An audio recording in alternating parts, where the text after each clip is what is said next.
shown that in the last year, probably as a result of this bill, that's their conclusion, the number of small businesses providing health insurance has grown from 46% to 59%. If the gentleman would yield, one of the things that I wanted to point out, and I'm going to certainly talk about it, I'll talk about it more a little tonight, is my committee, the Energy and Commerce Committee today, put out a report, essentially, that talks about the impact of repealing the health care reform law in each congressional district, district by district. And I have the information on my congressional district, the 6th in New Jersey, that talks about the tax credits for small businesses, and it says in this report that the health reform law provides tax credits to small businesses worth up to 35% of the cost of providing health insurance.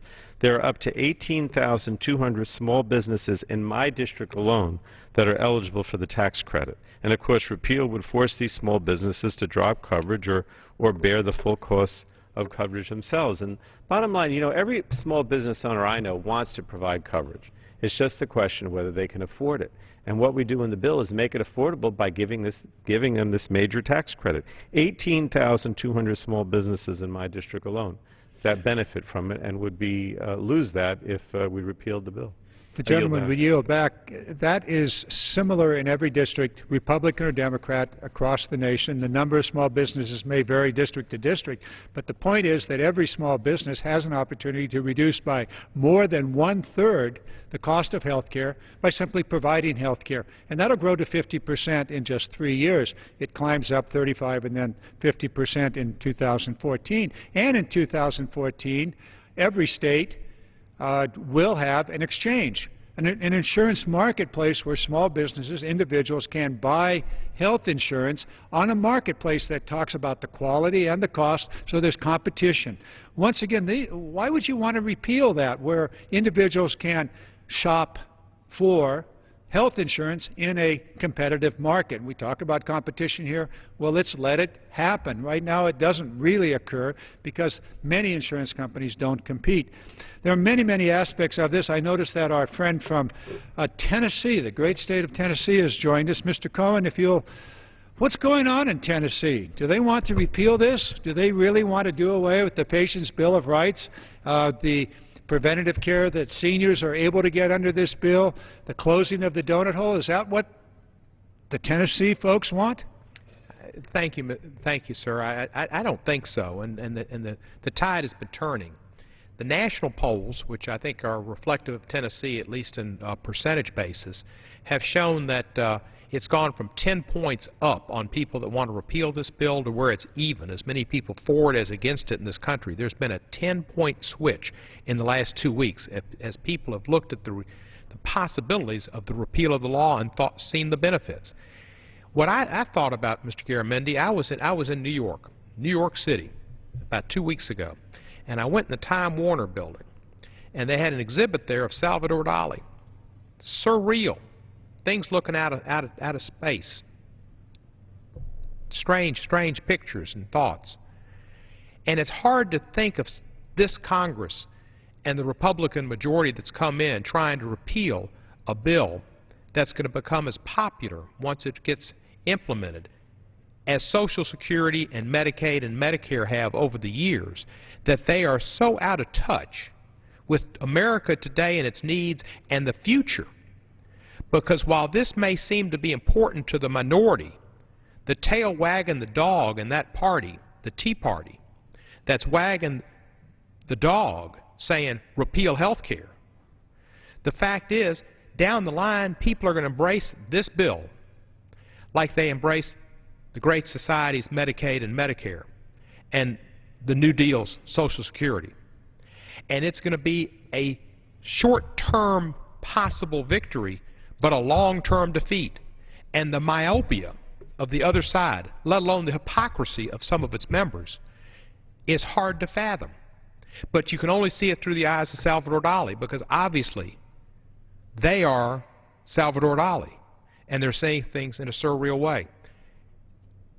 The nonpartisan, bipartisan Congressional Budget Office says it's going to cost us $230 billion the first decade, and 1.2 trillion thereafter. And they say, well, they can have their opinion. Those are facts. Those are nonpartisan facts of people we hire to give us the truth. And they don't like the truth, so they summarily dismiss it. They say it's a government takeover of health care. A big lie, just like Goebbels.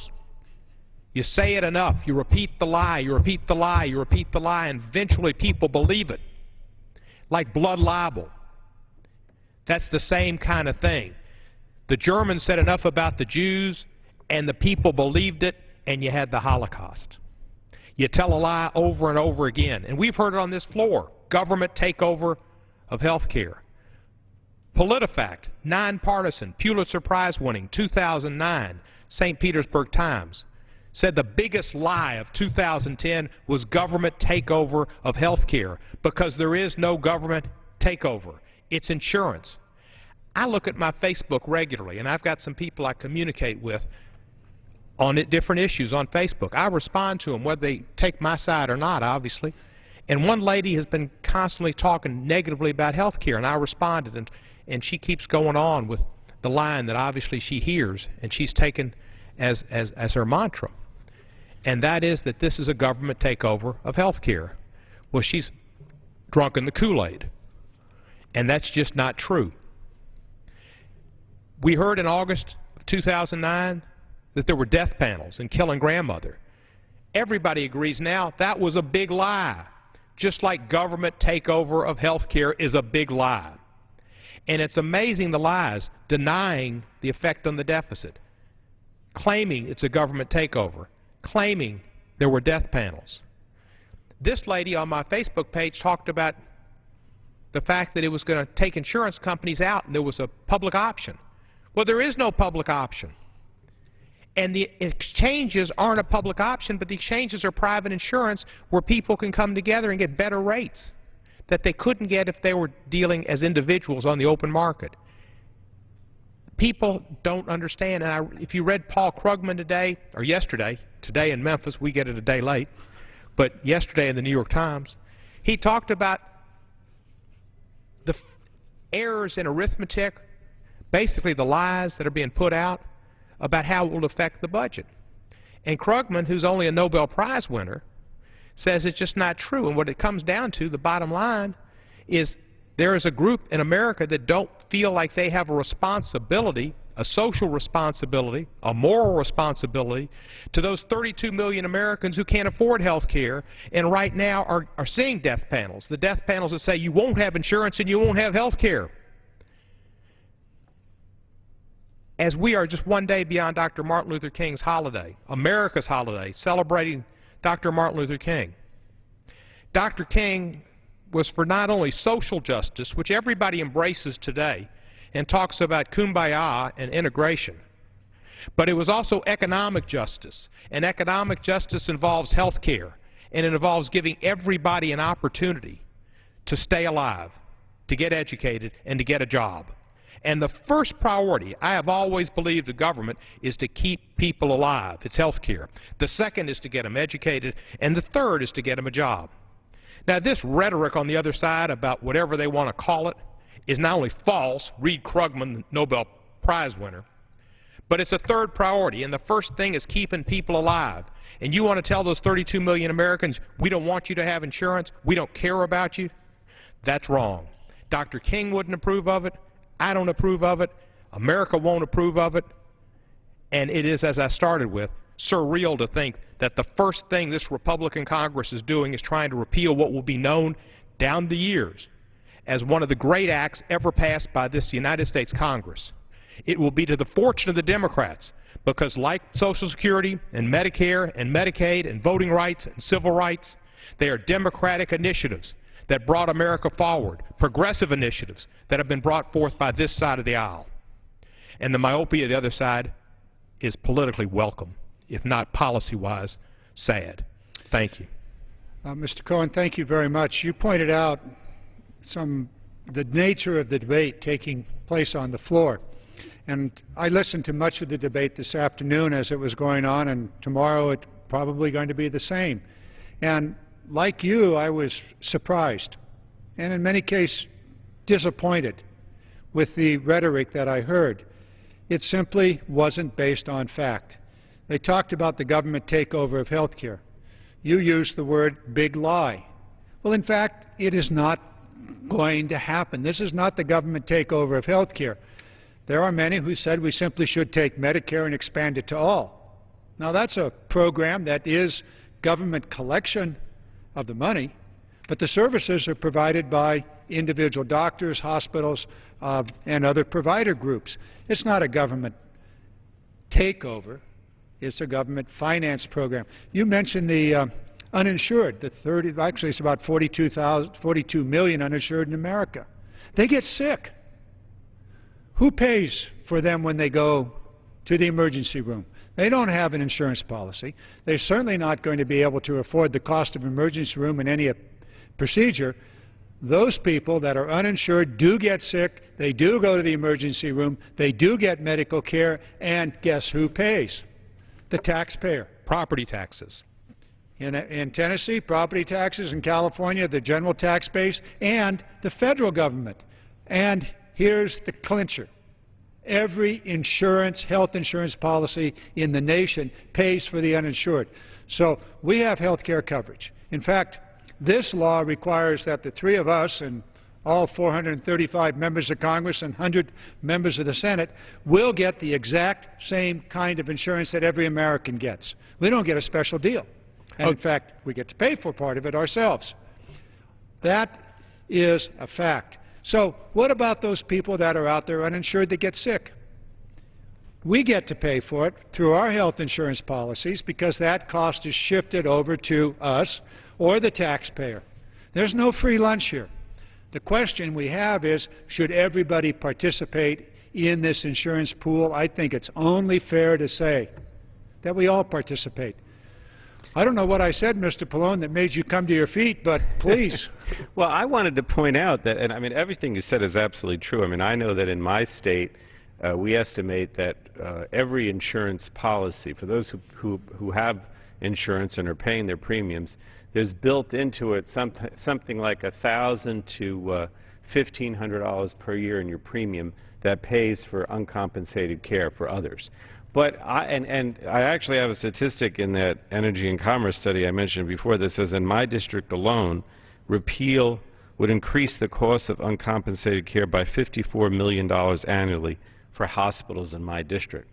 But what I wanted to point out is that you can actually eliminate a lot of these of this uncompensated care because what happens? People don't have health insurance, and so they don't see a doctor or primary care doctor on a regular basis, and they get sicker, and then their only recourse is to go to an emergency room. Now, you know, I tried to get the CBO, because you mentioned CBO, to build into this the savings that would come about because of preventative care. In other words, the fact that all these people that are uninsured go to the emergency room, don't see a doctor, all of a sudden they see a doctor now, they stay well, you know, because they take preventative care of themselves and they do wellness and all that. And then they don't end up getting sick and going to the hospital. So, but that was never built into the system. The CBO won't score prevention, so to speak. But I would maintain that there's huge savings. You know, we talked about, what, a $230 billion savings, you know, that would from the deficit. But I would say, in my opinion, it's trillions of dollars because not built into this is the fact that all these people that don't have primary care and end up in the emergency room now will get a doctor. They won't get sick, and you won't have to pay for all that care. So the system as a whole saves tremendous amount of money, which is not really calculated here, in my opinion. That's what you made me think of. Well, you're quite correct, and it's some very simple things I think all Americans understand. Blood pressure, high blood pressure, the silent killer. People don't know that they have high blood pressure until they get the stroke. And then, if they survive, they may very well be paralyzed or incapacitated the rest of their life and take an enormous expenditure every day, every month, every year, caring for them in a nursing home or in an extended care situation. That's a very simple thing to understand, and this piece of legislation provides preventative care for seniors. Is that what they really want to repeal? That free preventative care for seniors, where most high blood pressure cases are found and where most strokes are found, it's a preventable cost, as you said. We save money. Exactly. If the gentleman would yield, we, as you know, on January 1st, there were a whole new set of patients' protections that went into effect, and one of them was elimination of the 20% copay for seniors. You know, they get a one-year wellness exam, which they don't have a copay. Mammograms, all kinds of tests, they would pay 20% copay. All that's out now. And the reason it was done is exactly what you said. A lot of seniors would not go and have those tests done because they didn't want to put up the 20%. Now they get it free, and so, you know, the Republicans would say, well, that costs money. It doesn't. I mean, it may cost money up front, but in the long run, because the people get the wellness check and they have the mammogram, they don't get sicker, and so we actually recoup the money because they don't get sick. I think it's a very important point that you're making. Mr. Cohen? Thank you, sir. I appreciate your leading this, and you've been an outstanding member. Your first vote, I think, was for this bill, and you've got a lot of experience on this issue. You were Commissioner of Insurance, if I'm correct, of the largest state, I think, in the country now, California. So you've got knowledge here. Mr. Pallone worked very hard on this bill, too, as I did, but Mr. Pallone was in a senior position. As I think back upon the passage of this bill, I remember a lot of the criticism. And the other side and the people that were critical said, we didn't take enough time to pass the bill. We only took a year and a half to pass the bill. And they're going to take 2 days to repeal it. Take enough time. Where are the people who think we should take enough time for the legislative process to work, to have hearings, to have thoughtful discussion, to have analysis of expert opinion today? 2 days. It's going to be voted on. That's it. And the old mantra, which we heard from so many people, read the bill. And yet so many people think it's a government takeover of health care. I say to them, read the bill. And people that say Congress people are going to get something special, we get the same as everybody else. Read the bill. If you'll yield for a moment, there is a place where the bill can be read. Website, www.healthcare.gov. It gives the bill. It gives a detailed description of every item in the bill. And we've only talked about maybe 1/3 of the bill here today, and maybe we'll go into some of the other parts. It also talks about the timeline in which the various elements of the bill will go into effect. For example, the senior population. The donut hole begins to close last year, a $250 rebate check to those seniors that are in the donut hole. And then in the next 8 years, that donut hole is squeezed shut. And as Mr. Pallone said earlier, seniors would then have all of their prescriptions covered. It also shrinks the cost of prescription drugs. That wasn't talked about here earlier today. And if they want to read the bill, they can talk about the coverage options in every part of America, in California, Tennessee, New Jersey, wherever. And specific detail about seniors, about women, those kinds of pieces of information. www.healthcare.gov. You want to read a bill, you want to understand it, I would suggest that our colleagues on the other side, the Republicans, take a look at the bill itself and what it does.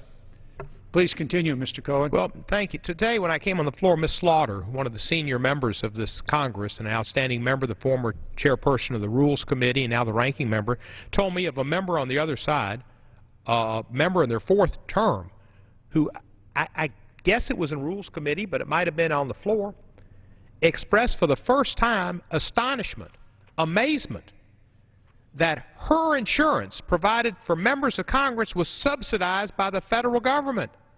She had no idea it was subsidized. She hasn't read the bill. She didn't even know what her policy is and what her benefits are. And the fact is, people should want for others what they want for themselves. And everybody in this Congress, I don't have federal congressional insurance. I don't have it. But nearly everybody else in this chamber does. And yet they don't want their constituents to have it.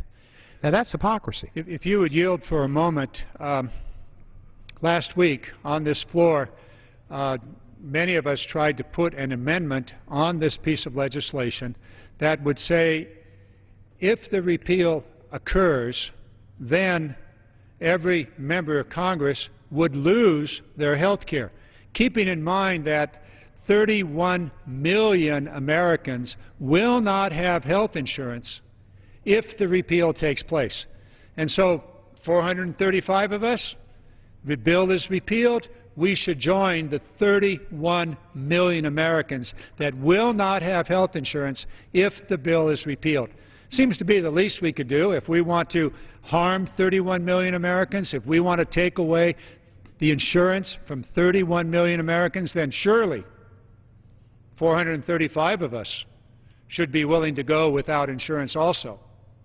Turns out that not one Republican voted for that amendment. I wonder why. They want something that they're going to deny to 31 million Americans. What's good for the goose should be good for the gander. And there but for the least of thee go I. And you should care about your brother and your sister. And this is going to be repealed in the same week of Dr. King's holiday. I mean, I know it took a while for Dr. King's holiday to come about, and it was John Conyers' steadfastness for 15 years to make it become a law. And even then there were people in this House that voted against it and people in the Senate that voted against it. But there's nobody that's given a better philosophy of life in almost 2,000 years than Dr. King. Mr. Pallone? I was going to ask you to go over that chart about security and stability for America's seniors because, frankly, you know, as the gentleman from Tennessee was pointing out, there's a lot of misinformation that the Republicans give out in terms of Medicare and the benefits of this program. I mean, the bottom line is that all that we've done with Medicare is extend benefits.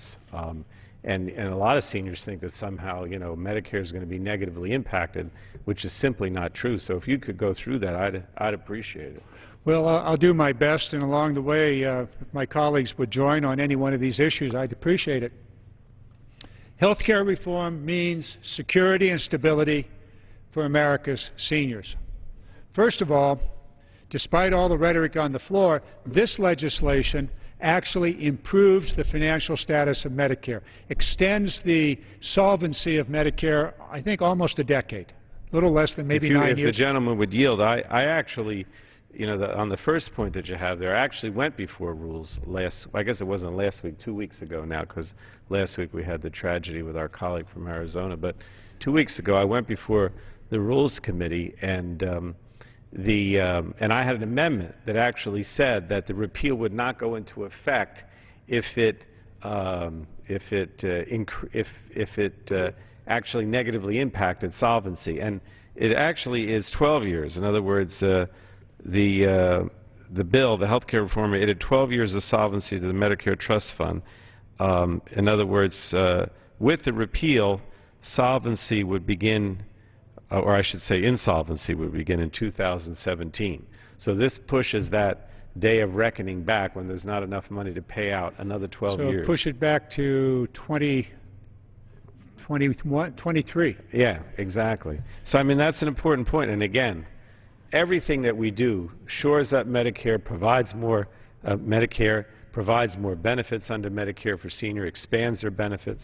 But go ahead, I didn't mean to. Well, let's just continue on here. We've talked about prescription drugs.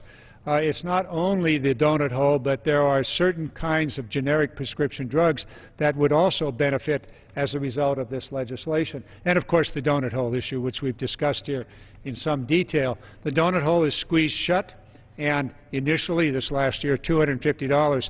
Now, I don't imagine the repeal would force the seniors to refund the $250 check they had, but nonetheless, that donut hole would remain wide open if the repeal were to take place. We've talked about the improvement of quality of senior care, and both my colleagues here have spoken to this, I think, very, very correctly. Preventative care. Now, we talked a moment ago about high blood pressure. clearly the silent killer and a major problem for seniors. Okay, you're going to get, free of charge, annually, a blood pressure test. And, you know, that's a very simple, very cheap, and the drugs to treat blood pressure are cheap also.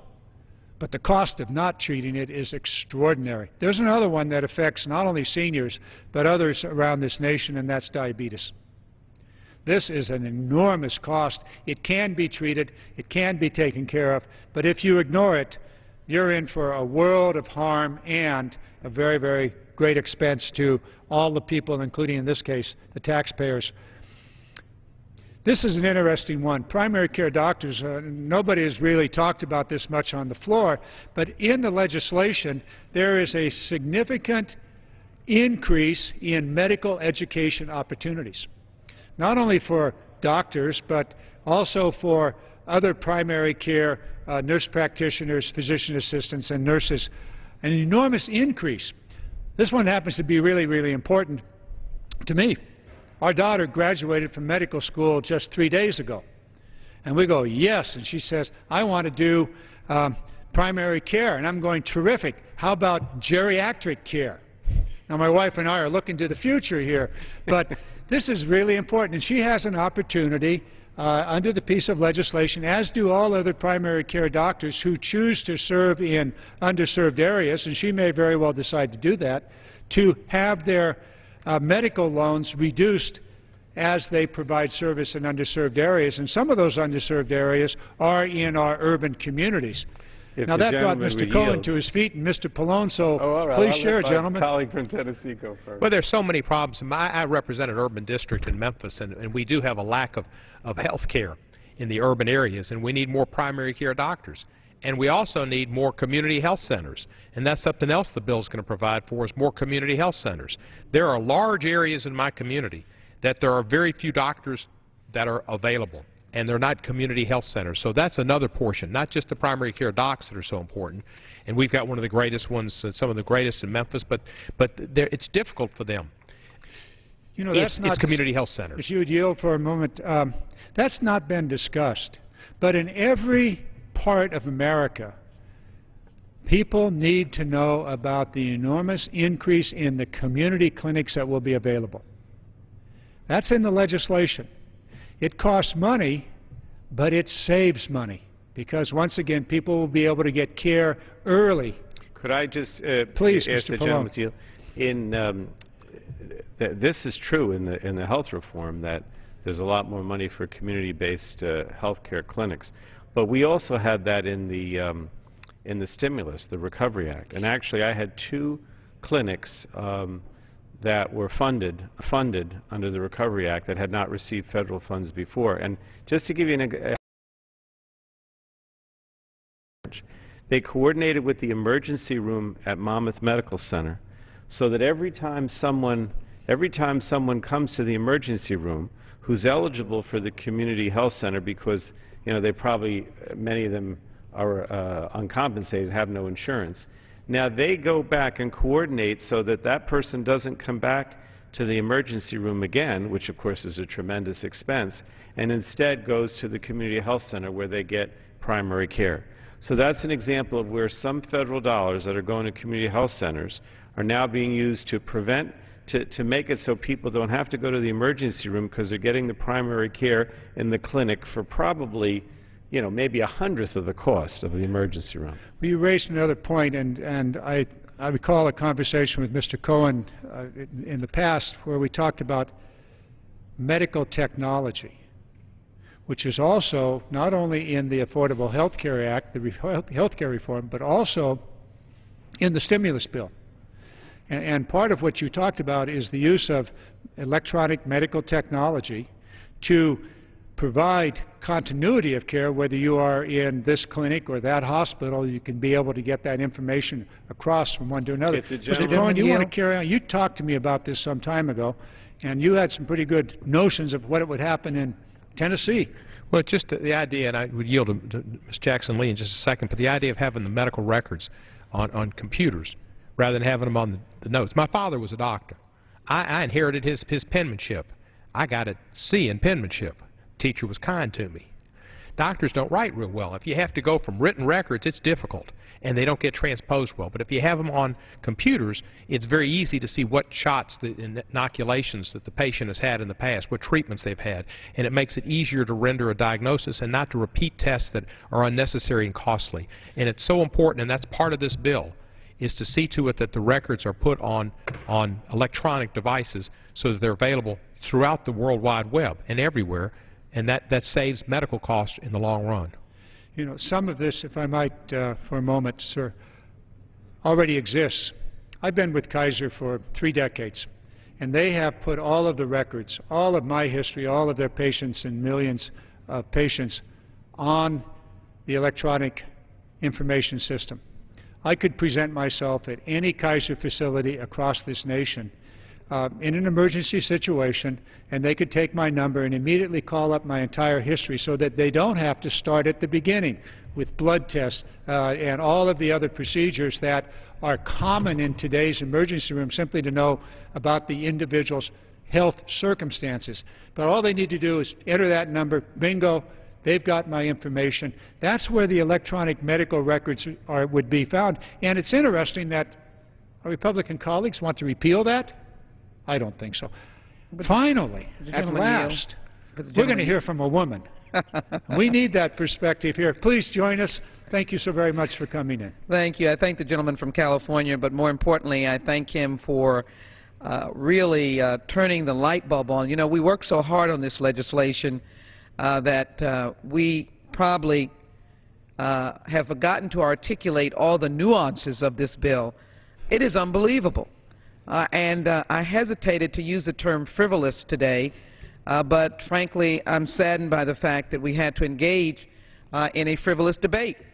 So I just wanted to say to the gentleman, some years ago under the Bush administration, I took note of the fact that we did not have enough community health clinics, frankly. And I am so glad that our collective research caused us to put that legislation in the bill.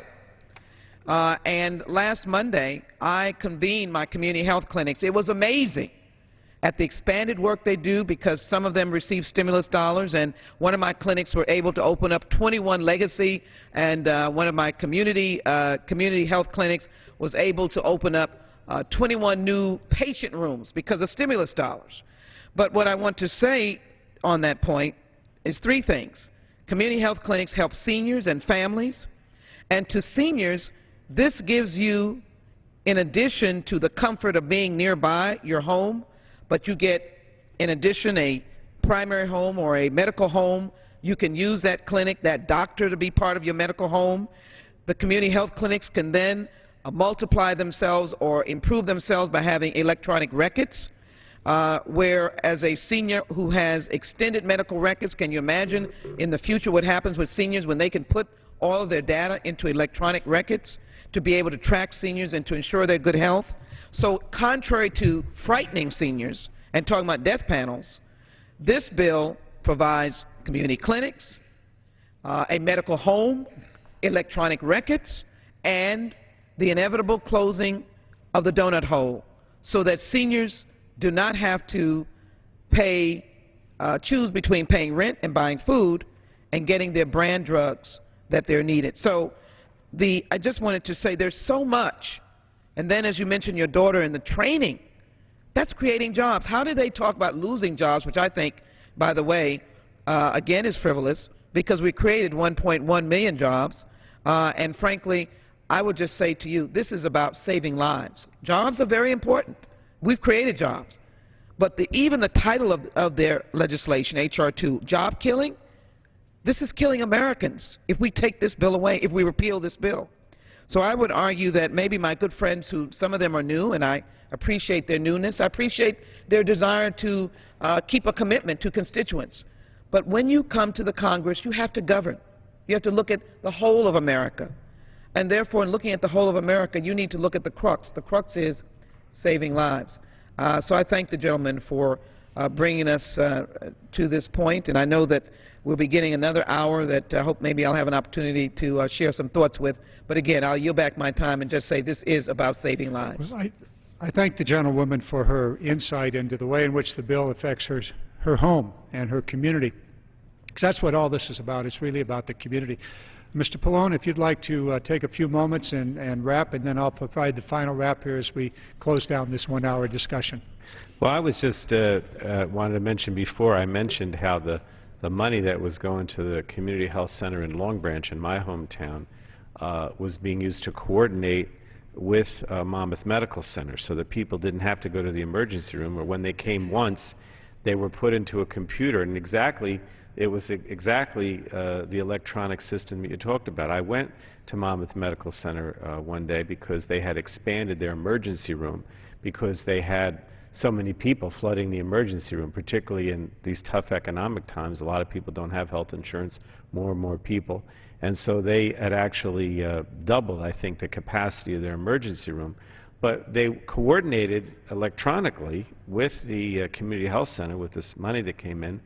And so they showed me how a person would come in, and then they would be put into the system electronically with the Community Health Center, and they wouldn't come back to the emergency room. And, you know, one of the big issues now across the country, in fact, I just did an opinion piece about it in my local newspaper, the Asbury Park Press, is how the emergency rooms are being flooded with more and more patients because more and more people don't have insurance. So we have to figure out a way to deal with that, and obviously the health care reform does that, because once everybody gets insurance, sees a doctor, and gets primary care, you won't have the need for as many people to go to the emergency room.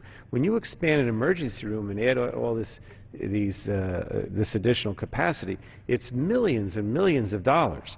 And that money isn't necessary if people see a primary care doctor. Emergency room should just be for an emergency when people are, you know, trauma or something else that happens. It shouldn't be a place where people have to go because they can't get a doctor. So I yield back to the gentleman. Well, it's become just that. I think I'll wrap with where I started.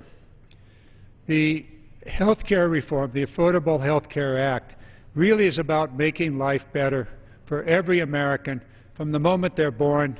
That young baby, that newborn baby, cannot be denied insurance from the moment they're born, whatever their circumstance is. That's part of the Patient's Bill of Rights, and it starts right at birth. This is where a student, when you graduate from college, you're not only getting a diploma, you're also likely to be losing your health care benefit that your parents are covered. So it extends coverage to the age of 26 and into a marriage, into a family. When you're building a family, you know that you'll be able to get insurance. 31 million Americans are going to be able to get health care insurance as a result of this legislation. And in the workplace, a lot of talk about this being a job crusher, when in fact it actually creates jobs. And for small businesses, this is an enormous benefit because they will get a subsidy reducing the cost if they choose to provide insurance. If they have 50 employees or less, they don't have to buy insurance. And then later they'll be able to get insurance through an exchange in 2014. California is probably going to set one up next year. And for seniors, I've never heard so many inaccurate statements as concerns Medicare and the way in which this bill actually works. It extends Medicare. As you said, Mr. Pallone, for 12 years. The financial solvency is extended for 12 years. Otherwise, it would be just 7 years, and it would be in financial trouble. So this really helps. And for individual seniors, they'll be able to get preventative care. Their drug costs are going to be reduced. It is a very, very important part. So for the circle of life, and all of us would want to go through that circle of life, this health care reform provides a benefit at every stage. And I'll point out this final thing, and this is an estimate that was made in the last year. Some 30,000 to 40,000 Americans every year die because they don't have health insurance. What is that? A stain upon America. Every other industrialized country in the world would do it. Our Republican friends talk about repeal and replace, but everything I've heard on this floor about replacement is already the law in America. It's already the law. They talk about lifetime caps. They talk about putting in no rescissions. They talk about no pre-existing conditions. That's the law, folks. Our Republican colleagues, read the bill. Go to healthcare.gov. Read the bill. That is already the law. Why in the world would you repeal what is already the law and put this whole thing back at risk? Don't forget, Americans, the insurance industry, the health insurance industry has dominated American health care for decades. And you think for a moment they're going to let the Republican majority write a bill that is not in their interest, that will force them to provide care, that will force them to pay the bills, that will force the insurance companies to no longer be the death panel? In fact, that's where the death panel is, and this I know. I was the insurance commissioner. I fought the insurance companies for 8 years of my life when they denied coverage, when they said you have run out of benefits, when they said your policy is going to be rescinded. I fought them, and I know the result when they won that fight. People died. We need the Patient's Bill of Rights. It should not be repealed. Tomorrow, our Republican colleagues in H.R. 2, without one committee hearing, with only 2 days of debate on this floor and no committee hearings at all, put Americans at risk. 31 million Americans will not get coverage. That's what this is about. I yield back my remaining time and look forward to tomorrow's debate, and we'll see what happens. Thank you, Mr. Speaker. The gentleman yields back.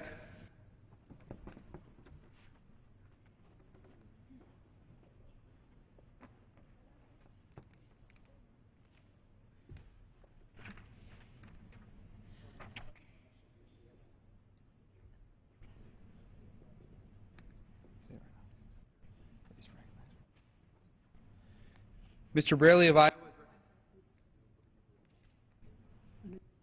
Under the Speaker's announced policy of January 5, 2011, the Chair recognizes the gentleman from Iowa, Mr. Braley, for 23 minutes.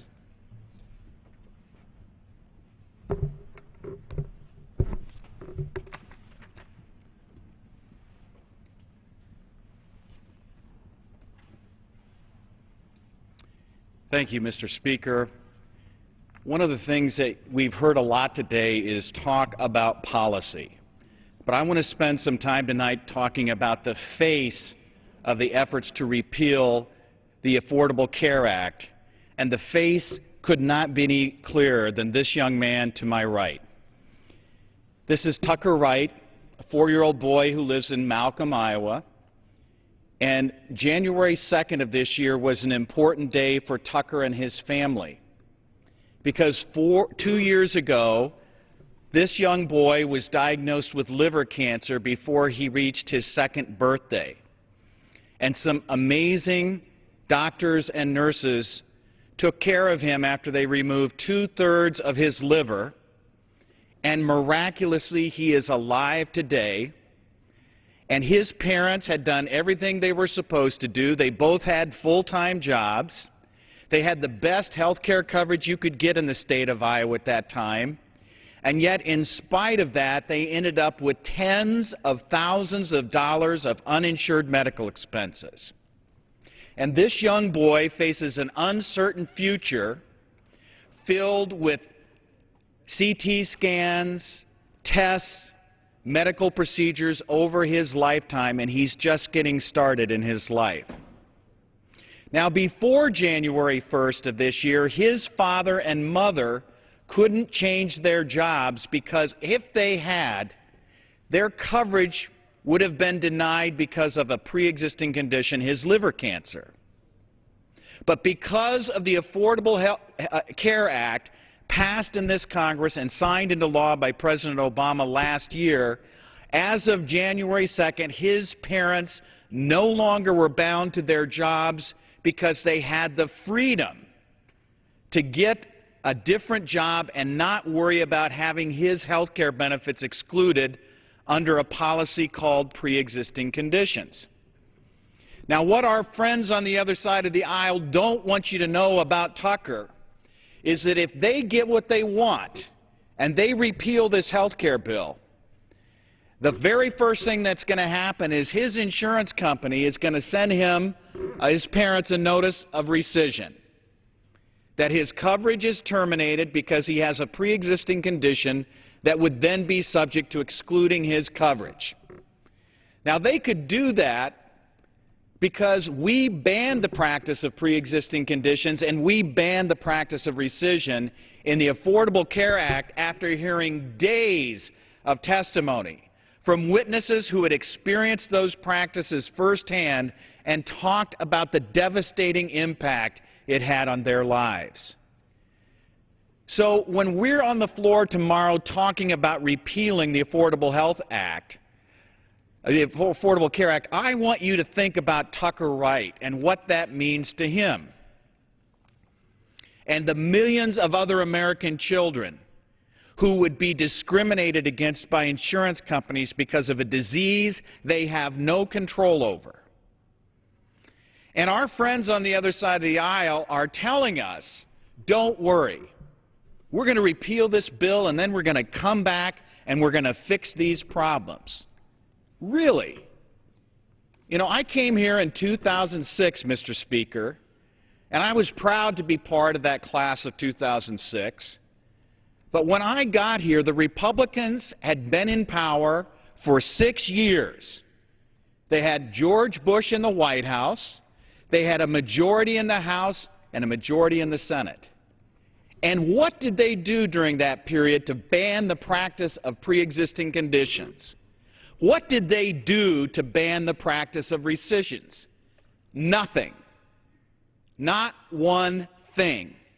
Despite multiple health care bills that were presented in that 6-year period, none of the concerns they're talking about being committed to fixing now were addressed by them. You hear a lot of talk about this unfair, unconstitutional burden of an employer mandate.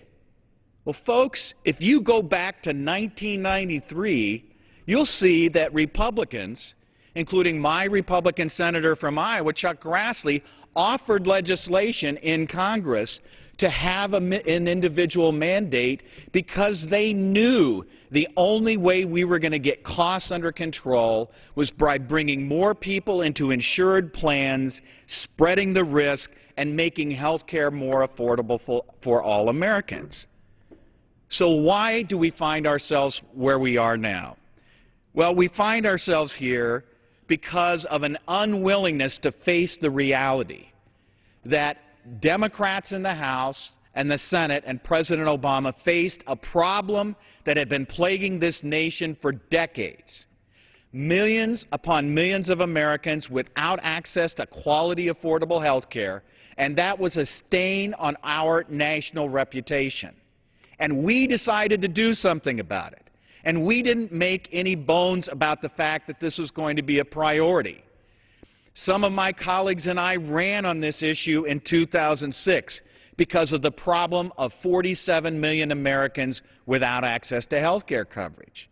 We hear complaints about the burdens on small businesses. I was a small business owner in Iowa for 20 years. And at the end of my career, every year, we would fill out 5 to 7 applications for every one of our employees, trying to find insurance coverage that was affordable, that would take care of their medical needs. Small businesses were being priced out of the insurance markets, and nothing was being done about it. That's why I'm proud of the fact that Democrats took this challenge head on. We were serious about the problem. We listened to days and days of testimony from people all across the health care spectrum, all across the health care economic spectrum. We held days of bipartisan markups to give people on both sides of the aisle the opportunity to offer amendments and improve this bill. And contrary to what you're hearing, we accepted amendments from our Republican colleagues. They were included in the bill. They made it a better bill when we brought it to the floor and voted upon it. And yet now, it's like we want to go back and eliminate everything good that happened during that period of time. It's like the movie Men in Black, where they had that little pen-like device that they would hold in front of your head, and once it flashed, you would forget everything you just heard. Well, we cannot afford to let that happen. Too many people, like Tucker Wright's lives, are depending on what we do here.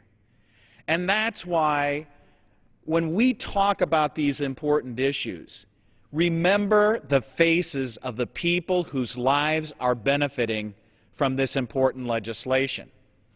One of the things that we don't hear much talk about is the enormous positive impact this bill has on the lives of young people.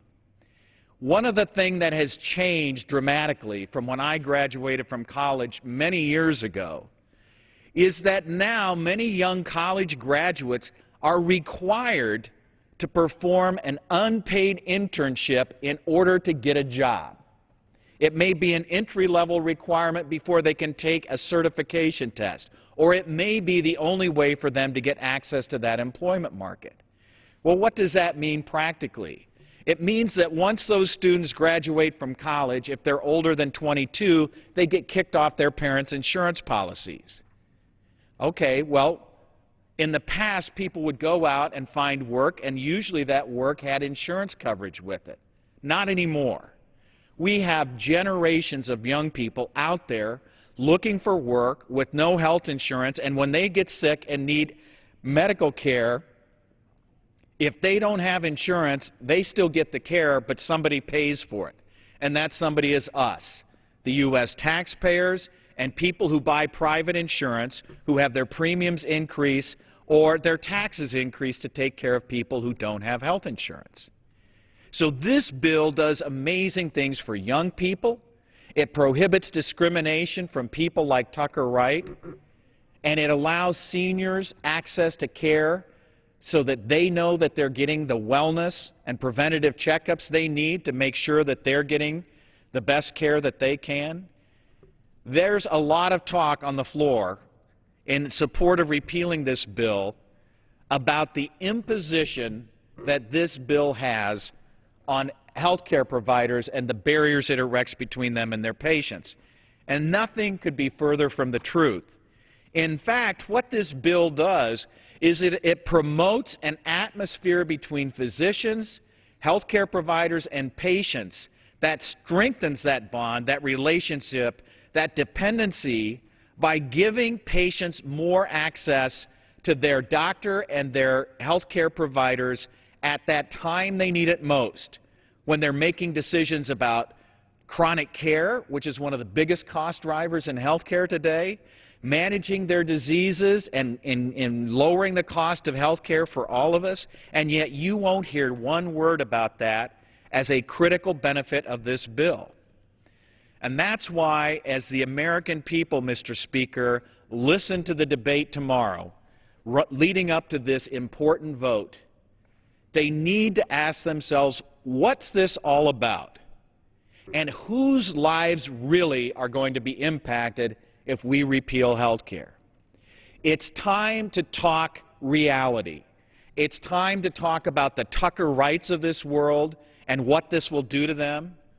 Because rather than seeing this as a patient's Bill of Rights that finally preserves protection between patients and their insurance companies, we are talking about going back to the bad old days when those protections didn't exist, when patients were playing against a stacked deck and were often cut out of the decision-making process.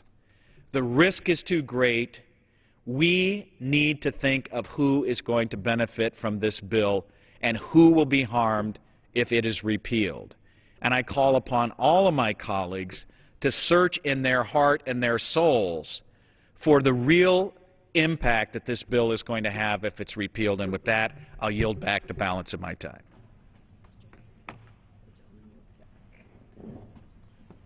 The gentleman yields back.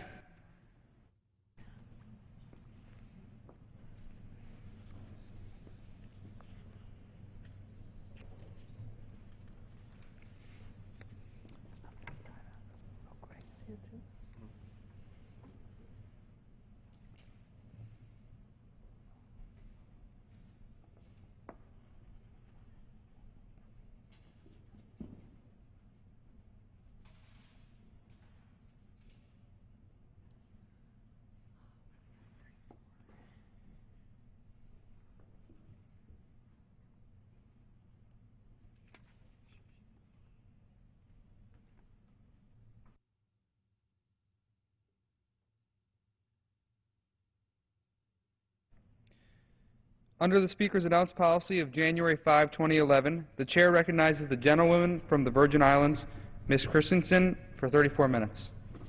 Thank you, Mr. Speaker. And it's an honor for me to join my colleagues in the Congressional Black Caucus for this half hour or so to talk to the American people about the importance of the provisions of the Affordable Care Act. For African Americans and other people of color, as well as rural Americans who make up more than half of the uninsured, we cannot allow the law and the consumer protections to be repealed, not just when we have just gotten one foot in the health care door, some of us for the very first time. For African Americans who have higher death rates from all causes than any other population group, the preventive services, the strengthening of the public health force, the diversifying of an expanded health workforce, the community health workers, the community health centers, the offices of minority health, those equity provisions cannot be repealed. It's a matter of life and death for us. I know that the Republicans and their leadership who are calling for repeal won't ever say that they want to take away those benefits of the law that make sure sick children can be insured, that allow families to keep their children who can't get jobs right away on their insurance until they're 26, or make sure that your insurance will be there for you when you need it most, when you get sick. They won't tell you that they want to take those away, but that's exactly what would happen if they are allowed to unravel this very carefully put together law. Moreover, it should cause concern to every freedom-loving and justice-seeking person in this country that two of the very first acts of this 112th Congress have been to take away rights, privileges, or benefits from United States citizens. They took away the vote in Committee of the Whole from representatives elected and sent here by over 5 million Americans. And now the leadership is trying to take away services and benefits that, in effect, would take away the right of everyone, the right that everyone should have to health care. Whatever the leadership tries to take away next, good people must stand and speak and act to prevent them from doing so, as we must not let them repeal the job-creating health care reform law now. Reverend Dr. Martin Luther King Jr., who we remembered yesterday, spoke about the appalling silence of good people. So my fellow Americans, what I'm saying to you is we cannot be silent. And I know it must be difficult for you, our constituents, you, our employers, to know what the Affordable Care Act does and what it doesn't do, because there's so much distortion of the facts. So to help explain what the law does and how devastating the repeal would be, I want to now yield to my colleagues, and I'll begin by yielding 5 minutes to the gentleman from Georgia, Mr. Johnson. Well, I thank my colleague for yielding to me, and I must admit that I feel somewhat, gosh, it seems like only yesterday that the Republicans were accusing us of not taking care of what was the business at hand, which was job creation and what they call reckless spending. They accused us of wasting our time in the 111th Congress, where we should have been dealing with jobs and spending, and they're doing the same thing. They are wasting their time, first month of the 112th Congress, they are wasting their time trying to repeal health care for Americans, the Affordable Care Act. It's mind-boggling to me that after the Democrats' first month in office, we dealt with the recovery package, jobs. And thereafter, we went through a long process of putting in place a measure that will create 4 million new jobs in this economy that they ran into the ground. We pulled the car out of the ditch, got the car running, ready to create 4 million new jobs, health care. 4 million new jobs to accommodate the 32 million more Americans who would have access to the health care system in this country as a result of our passage of that act. And the Republicans, the first thing they do is want to kill a job-creating act that will enable their constituents and mine to have affordable health care. It boggles the mind that we would want to turn the clock back, that we would want to start walking in the opposite direction, taking away benefits that have already gone into effect under the Health Care Act that we passed. They want to hurt small businesses which are able to receive a 35% tax credit when they spend money insuring their employees. I saw a report earlier today indicating that hundreds of thousands of new policies have been issued by insurance companies based on these small businesses of less than 50 people that are choosing to offer health care insurance to their employees. That is significant. The health insurance industry is making a profit by offering fair coverage to Americans. Pre-existing conditions was something that young people, children, were denied insurance for under the old regime of insurance regulation. Under our act that the Democrats passed, no more can you ban children from getting insurance based on pre-existing conditions. And that is something that's good. My colleague from Iowa was just talking about a young child in his district who would be denied coverage for a pre-existing condition if his parents had to go back into the market to purchase insurance due to loss of a job or whatever, move, whatever the case might be. So this is quite significant. We don't want to take that health care coverage away from the children who have received it, even though they have pre-existing conditions.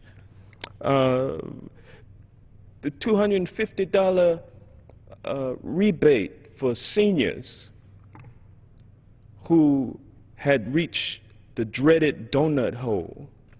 Seniors got a $250 check in the mail in 2010 to help them with that, and in 2011 they will get a 50%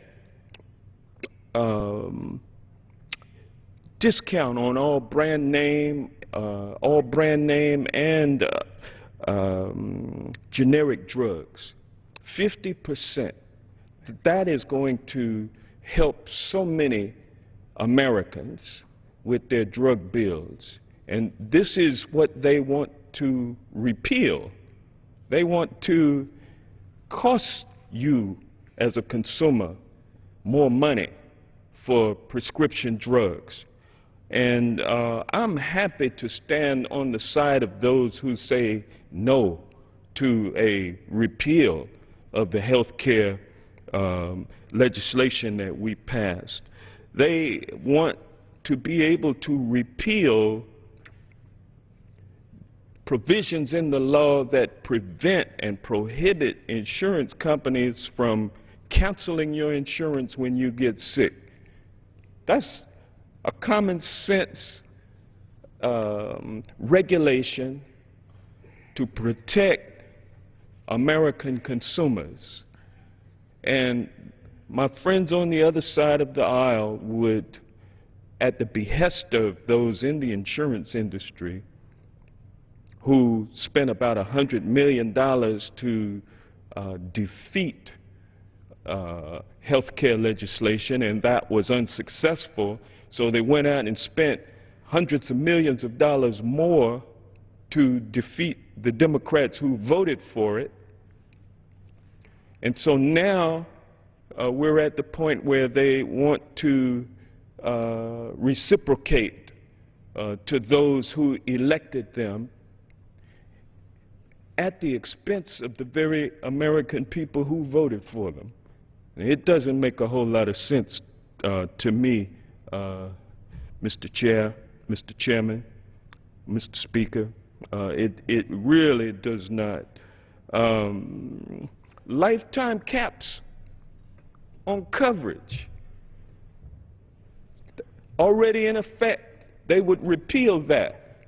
They would allow the sale of insurance policies that would have a cap on them, a lifetime cap.